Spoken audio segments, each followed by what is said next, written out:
కానీ గృహస్థులకి గ్యాస్ ఉందండి, ఒక కమర్షియల్స్కి ఇప్పుడు కాస్త ఇబ్బందిగా ఉంది.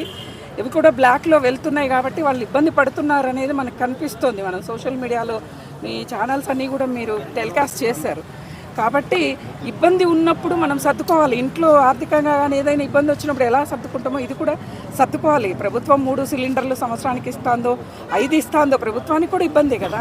ఓకే మేడం, అట్లాగే మోడీ గారు ఒక్క మాట చెబితే యుద్ధం ఆగిపోయిద్ది, మోడీ గారు ఎందుకు చెప్పట్లేదని విమర్శలు కూడా చేస్తున్నారు ప్రతిపక్షం. ఇది నిజమేనంటారా? మోదీ గారు చెబితే ఆగిపోతే ప్రపంచ దేశాలు మోదీ గారి చేతిలో లేవు కదండి. అమెరికాతో మోదీ గారు కూడా ఎదుర్కొన్న మన భారతదేశం ఎదుర్కొన్నవి కూడా చాలా ఈ మధ్యకాలంలో చూసాం మనం. ఆయన చేతనైనంత ప్రయత్నం ఆయన చేస్తున్నాడు. మోదీ గారు ఉన్నారు కాబట్టే భారతదేశం సుఖంగా సంతోషంగా ఉంది. దీనికి కూడా ఎప్పుడో రోజు పులి స్టాప్ పడుతుంది. ఈ కష్టము చాలా రోజులు ఉండదు. ఒకటి అర్థం చేసుకొని మనం ముందుకెళ్ళాలి. గొడవలు పడ్డము రావట్లేదని ఒకటే వీడియోలు తీసి పెట్టడము సమస్యకి పరిష్కారం కాదు కదా. మన ప్రధానమంత్రి చూసుకుంటారు, కేంద్రం నుంచి కానీ మన రాష్ట్ర ప్రభుత్వాలు కానీ మనకు ఎప్పుడు కూడా ఇబ్బందిని కలిగించవు. కాకపోతే కొంచెం కష్టాన్ని తట్టుకుంటే దీన్ని మనం దాటుకోగలుగుతాం. ఓకే మేడం, ఇట్లాంటి సమయాల్లో మోడీ గారు తర్వాత ఎవరు ఈ దేశాన్ని ముందుకు నడపగలరు అనుకుంటున్నారు మీ ఉద్దేశం ప్రకారం? ఒక్కరు ఉంటారు ఎవరైనా?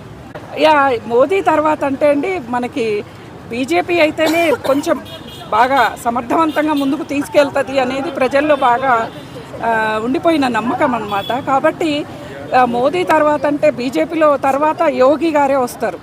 యోగి ఆయన వస్తేనే అటువంటి నాయకత్వం అనేది మన భారతదేశానికి వస్తుందండి. ప్రతి ఒక్కళ్ళు కొంచెం మనం జాగ్రత్తని పాటిస్తూ ముందుకు వెళితే ఏ సమస్యనైనా అందరం కలిసి ఎదుర్కోవాలి. ప్రభుత్వాలే కాదు కదా, అందరూ కలిసి ఎదుర్కొంటే ఇది పెద్ద సమస్య ఏం కాదండి.